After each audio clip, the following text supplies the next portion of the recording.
Good morning. Welcome to Unity Longmont Spiritual Center on the 30th of April, 2023.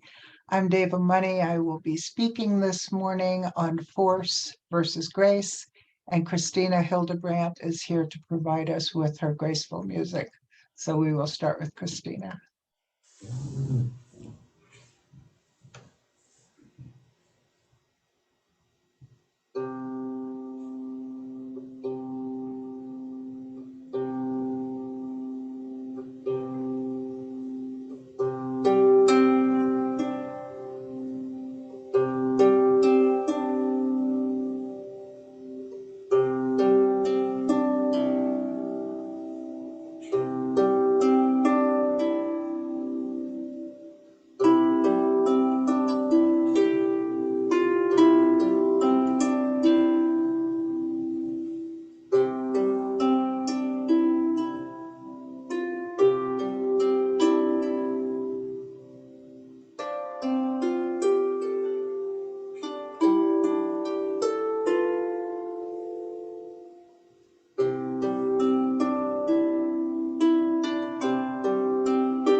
Thank you, Christina. It's at this time that we go into prayer together by taking a breath. Beloved presence, we are joyous to be together this morning. This morning we focus on our fifth principle. Through thoughts, words, and actions, we live the truth that we know. And taking a pause in our day and our breath, we ask, what is ours to do? What is mine to do?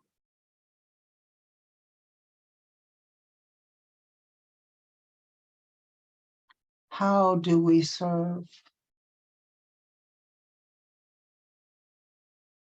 How do we serve? We've come to have this human experience, not just for ourselves, but for others. How do we serve? We stand ready to share God's love with others. That love expresses through me and as me. That love expresses through us and as us. How do we serve?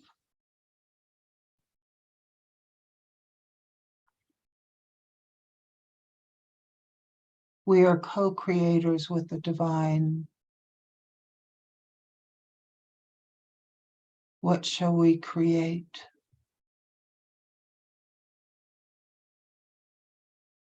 We may choose to allow our light to illuminate others. There's a beautiful resonance when the light within us meets the light within them.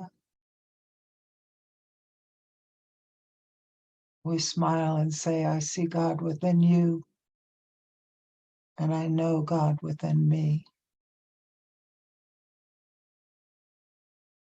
How do we serve?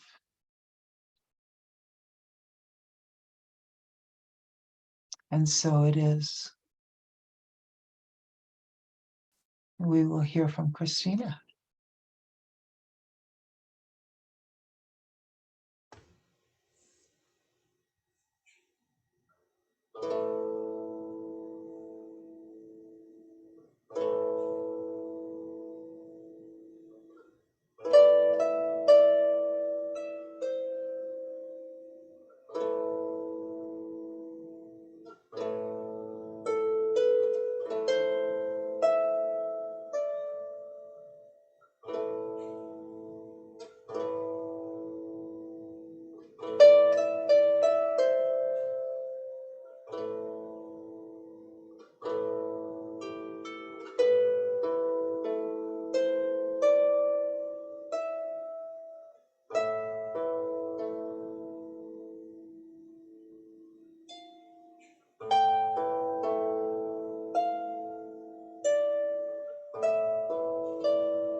Beautiful, Christina. Thank you.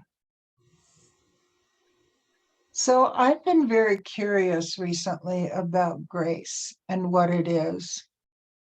And I love that St. Augustine said, I know what grace is until you ask me what it is. So I invite every one of us to just take a pause and be curious. What is grace? I think sometimes the opposite of grace is force. Why have we come here on this earth as spiritual beings having a human experience? I think one of the obvious answers is we have come here to evolve consciousness, our own consciousness. And there's a kind of majesty in that as each person, as each one of us evolves our consciousness, it shifts and changes the collective unconsciousness. Everything that has ever been thought or felt or experienced, it exists in what we call the noosphere, an energetic body around the earth that is the collective consciousness. And it impacts us, and we get to impact it. So, being curious about what grace is, I looked up a couple of quotes. One is from Ephesians 2, 8 through 9. For by grace you have been saved through faith, and this is not your own doing. It is the gift of God, not the result of works, so that no one may boast. So that no one may boast. So I think it's important that we don't brag about grace, that we experience it, that we are grateful for it. John said, from his fullness we have received grace upon grace. I asked someone that I know well how she experiences grace. And she said, it's when there are so many things that can go wrong and they don't. That is grace. And then I asked a beloved yesterday what she thought grace was. Her response was, I know how to give grace to other people. And she does. She's a very graceful person. And I am now learning to give it to myself. I asked her what she meant. She said, it is to pause. When life seems chaotic or not going in the way that she would hope, it is to pause and to notice what her reaction might normally be, to step back from that reaction and to fall into a place of trust, a place of trusting life. Life has been around so much longer than any one of us. Life has been around longer than our planet, perhaps longer than the cosmos. Life is a force, an energy. It is within us. It is around us. And one of the things that we can see that life does is it continually evolves. Just look at our planet for a moment. What was it like when it first became? How did life as we know it begin here and evolve?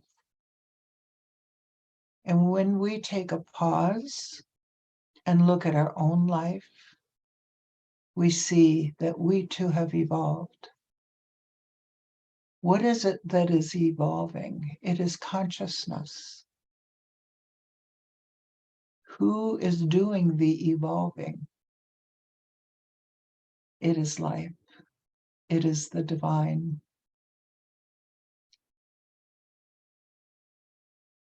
Grace enables us to get past obstacles. It roots us in strength. Our soul is afire with grace, and our heart is filled with grace. according to Elizabeth Gilbert.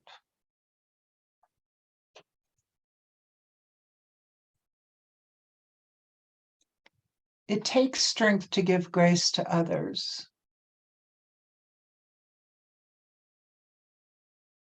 We have to find the grace within our own soul to be able to bestow it on others. Grace gives us humility to see our mistakes and to forgive ourselves. When grace calls, follow it. We each have experienced guidance in our lives. It's important we pay attention to that and that we follow it, that we don't ignore it. We have the power to lead with grace. Jesus demonstrated grace.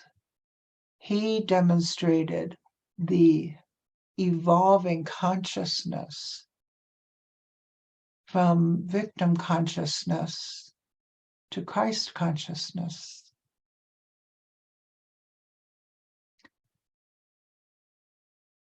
So I invite you just for a moment to be aware of what you think grace is, to be aware of when and how you have experienced grace.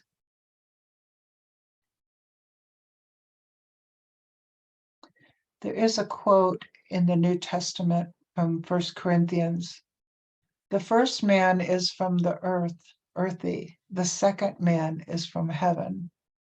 What does that mean? That means that we have animal consciousness, sense consciousness when we are born. And we also have the grace to evolve toward Christ consciousness, toward the awareness that we are a part of the whole. Part of our evolution is a recognition going through these different stages of life happens to us, then to a sense of grace from the outside, life happens for us. And then to complete faith and trust in grace, life happens through us. And some folks get to the place of acts of service. Life happens as us. In the highest consciousness, we are in a state of grace. I have been blessed to see Pope Paul, John, and also the Dalai Lama and Thich Nhat Hanh in person. And each of them was grace-filled. Each of them emanated light and love. It was a palpable energy that could be felt from some distance.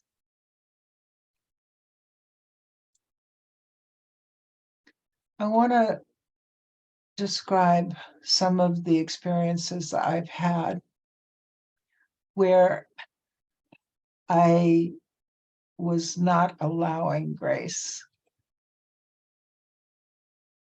I grew up as an Army brat, so we moved constantly, every 6 months to 2 years. And some of those moves felt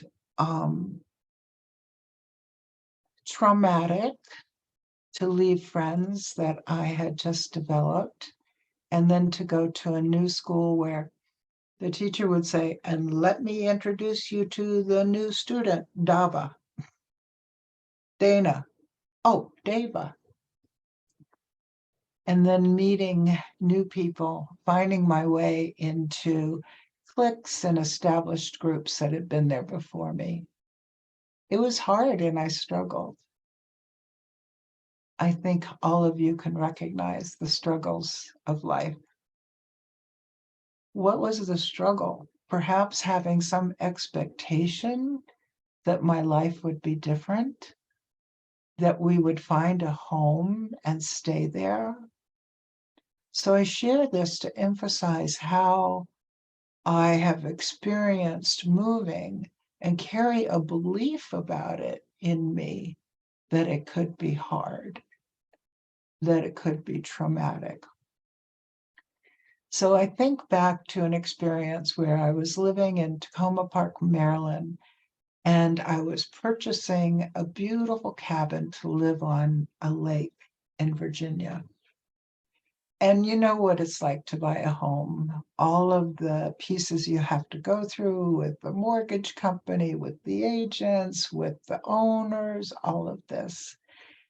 And when I went to see the cabin, I fell in love with it. And I really adored the owners. And we clicked right away. And they said they had several offers, but they really felt connected to me. So they went with me. And so we go through all the details and stuff, and details are not my favorite thing to do. And closing is set for a certain day. So I'm all excited. I've hired a moving company. Everything gets packed up. It's in the truck. And I get a phone call from the agent saying, the closing has been postponed. It's been postponed for 8 days. All my stuff is in this truck. I have no place to land. And you can imagine all of those beliefs and history of moving and anxiety just came rushing through me. Did I choose to rest in grace at that point? Uh-uh. No way. I got on the phone, I called everybody, and I pushed as hard as I could. Let's get this date moved back to today. Let's make this happen. I talked to the moving company. They were going to charge $1,000 a day for the truck to sit somewhere. And I'm panicking.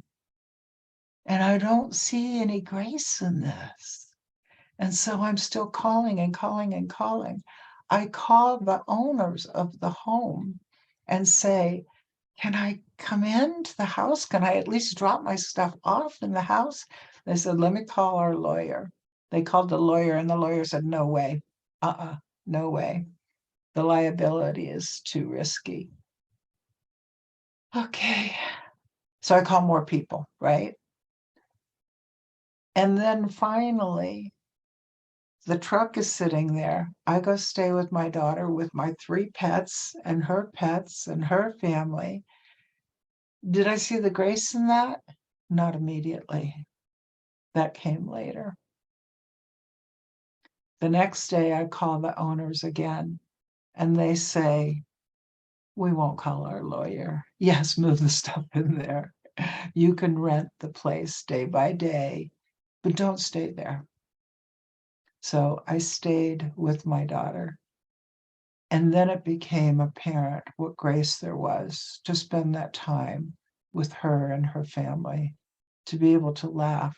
But I was still making calls, trying to move the closing date up sooner and sooner.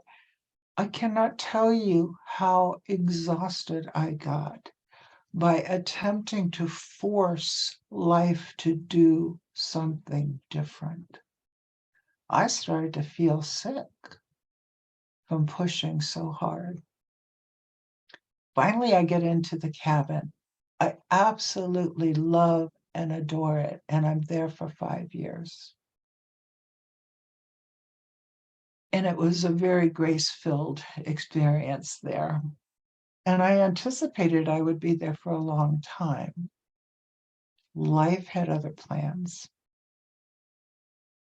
During that time, I had a business partner, and we rented a very large space, and we rented space out to other therapists. And we had a group therapy practice, and it was vibrant and it was lovely. And we were getting ready to renew the 5-year lease in 6 months' time, when one by one, 6 of those therapists came to us and said they had to leave. They had a sick child, they were sick themselves, they had to move. And so the cost of maintaining this place was very high. And so I'm thinking, do I want to renew this lease or not? And decided no, I did not want to, that I would move my practice to see them out of my home. And so I did that. This was in June. And then in July, and some of you guys know this story, my partner went to California to go on a vision quest. And the first 3 days of the vision quest, they were at the top of a mountain in California, and they were singing and dancing and drumming and praying and all of this stuff you do on a vision quest. And she was so excited. There were 16 women, 2 shamans, and 14 participants. And on the third day, they were to have gone out individually to spend 3 days on their own, and they'd already picked their places. One of the partners of one of the shamans, Ann Stein, her partner, Christina Baldwin, was up in Whidbey Island that night before the people were to go out individually. And she and a friend were sitting on the front porch, and she looked up and she saw 16 geese flying above. And it was a little out of season for this. And she noticed one goose leaving and coming down to the earth. And she said, "That's so strange." I heard this story a number of days later, and what struck me was that my partner Karen's totem was a goose. And so the third day, Karen got up, she stood up, she said, "I don't feel well." And she collapsed.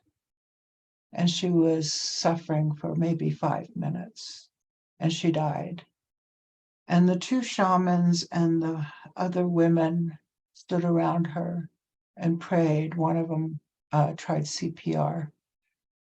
And so she had this amazing death. And some of what was interesting to me was she had a to-do list before she went. And she was so proud of completing her to-do list.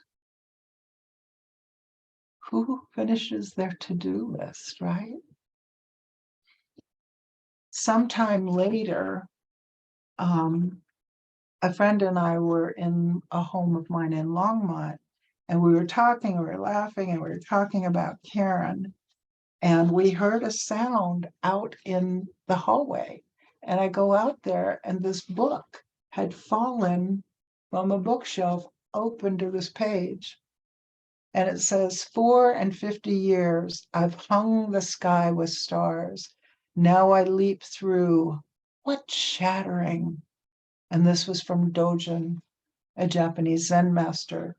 And the name of the book is Graceful Exits, How Great Beings Die. Well, Karen was 54. So again, there was grace. So after Karen died without a will, I ended up going through bankruptcy and foreclosure of the cabin and needed to move. There's that word move again, right? So I'm getting the warrior in me, and I'm ready to fight and push for whatever needs to happen. And it was a very graceful experience. This was in 2008, when so many people were going through bankruptcy and going through foreclosure.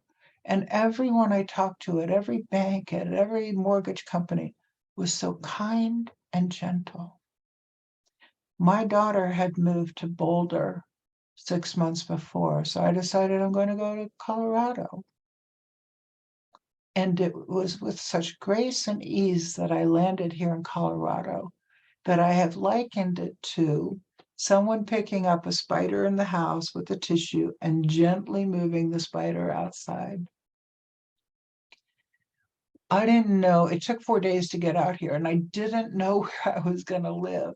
But my daughter found a beautiful, beautiful place for me to rent.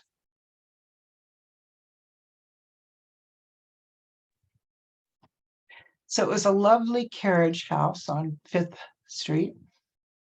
And I settled in, I started seeing clients in the home. And the very first Sunday I was here, I went to Unity Longmont. and have been coming here ever since. That was in June of 2009. And then the owners of this home decided they need to renovate it. So I had to find another place to move. And the panic came up again. However, the first place I went to look at, a townhouse, the guy met me. He didn't even check my credit, which was poor at that time, and said, okay, you can have it. So I moved into that townhouse with grace and ease. And then they decided to sell that place. And again, I went into a bit of a panic, and I went to this beautiful home on Lincoln Street, walked in there, and the owner said, I feel like I know you. I'm going to rent this place to you. Grace and ease. After a couple of years, she decided to sell the house. You get this pattern here? And so I go through a bit of a panic again. And it was at a time here when housing was just hard to find. And so I showed up at an open house at the house that I'm in now. And there were 20 people here signing contracts. And the owner said, I like your energy. I think that I'll go with you. And I moved in, and I have been here for 8 years. That is the longest I've lived in a house other than the house I raised my kids in for 16 years. So notice the pattern. My natural inclination is to fight whatever is happening. But I'm learning that life is trustworthy, that I've been picked up and I've been moved by some kind of grace.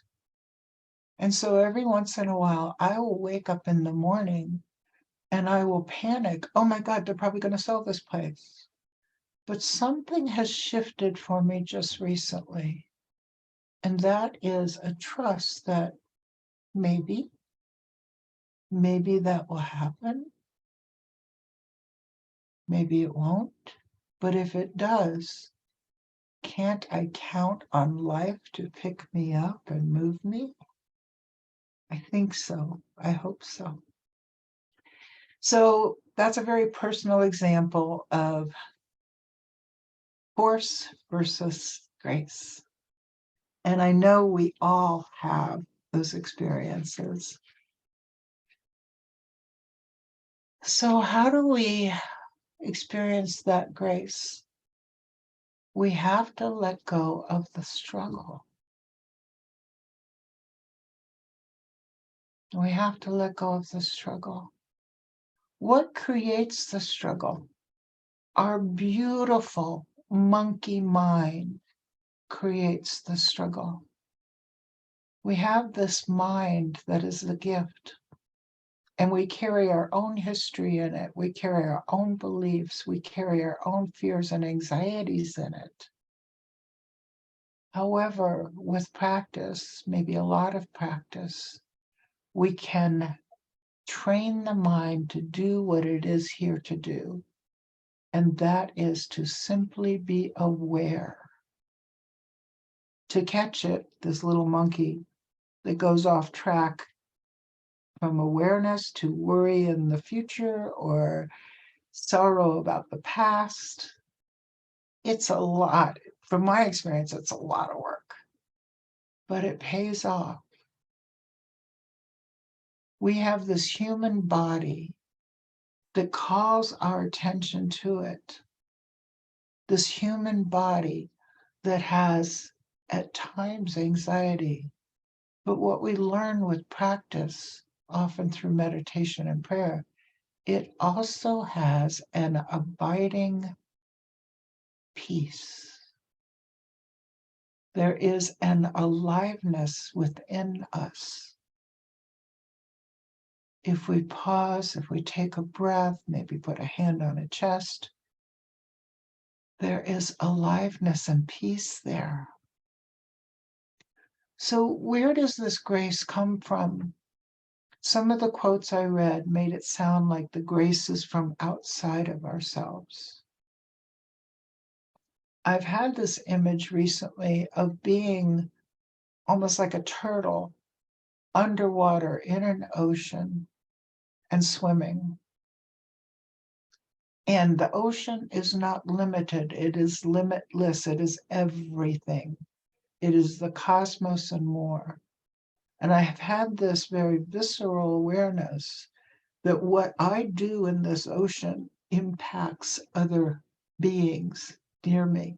So if I'm flailing, that's causing ripples of energy, right? If I'm able to just rest, relax, and be peaceful and trust the currents of this ocean, I won't be disturbing others. And maybe I can even provide on occasion a haven for another. And then I started having this awareness that I'm not just in the ocean, I am the ocean. The ocean is around me and it's in me. And as a human being, I have this experience of being in a body, and I will allow that very, very frequently to make me think I'm separate from you, from others, to make me think I'm alone, and to have a soul, as do we all. And she reminds me that this body is temporary. It is a gift. There is grace in having this human experience. And my human mind cannot comprehend the oceanic oneness, wonder, and majesty of it, except in little glimpses. So thank you for listening to my story. And may we all have an awareness of grace. So I invite us just to take a moment, to take a breath, maybe close our eyes, and again, be aware of that aliveness within us. Whatever way it presents itself, it's vibrant, it's vibration. We might feel a tingling. And to be aware that this aliveness is a part of everything.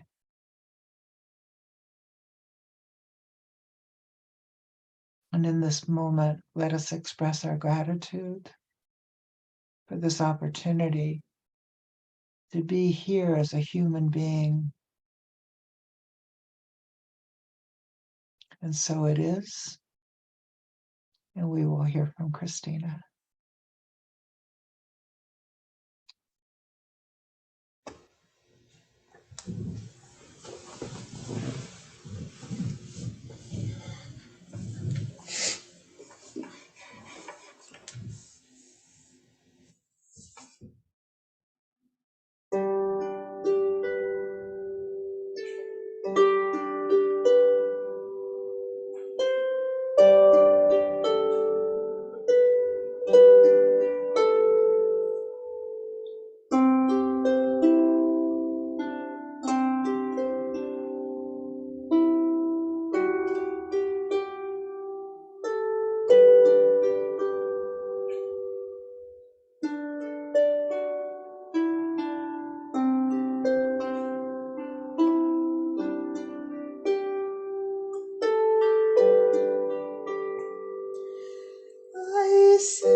I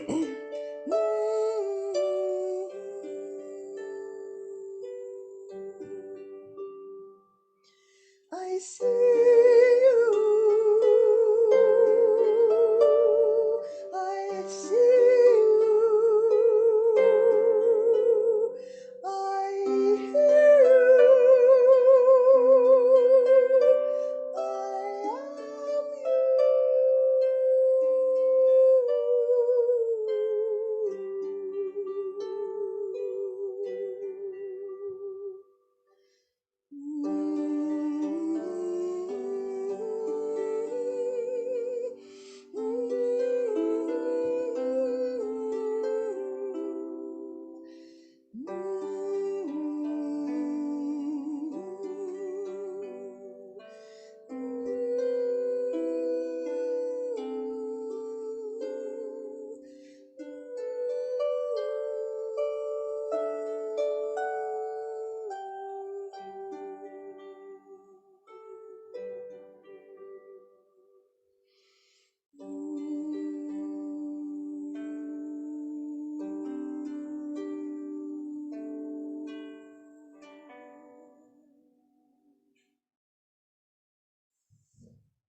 Thank you, Christina. Years ago, when I was living in that cabin, I was walking in the woods with a friend on a path, and I looked ahead and there was a little bit of a hillock, and I saw a turtle head come up. And I turned to the friend and I went like this. And we looked back, and the turtle rolled backwards down the other side of the hillock. So I questioned at that time, did I make that happen? Was I the cause of that with my energy? Or did I just know it was going to happen? So I leave you with that conundrum. I've come to a different answer myself. And we will finish with music from Christina.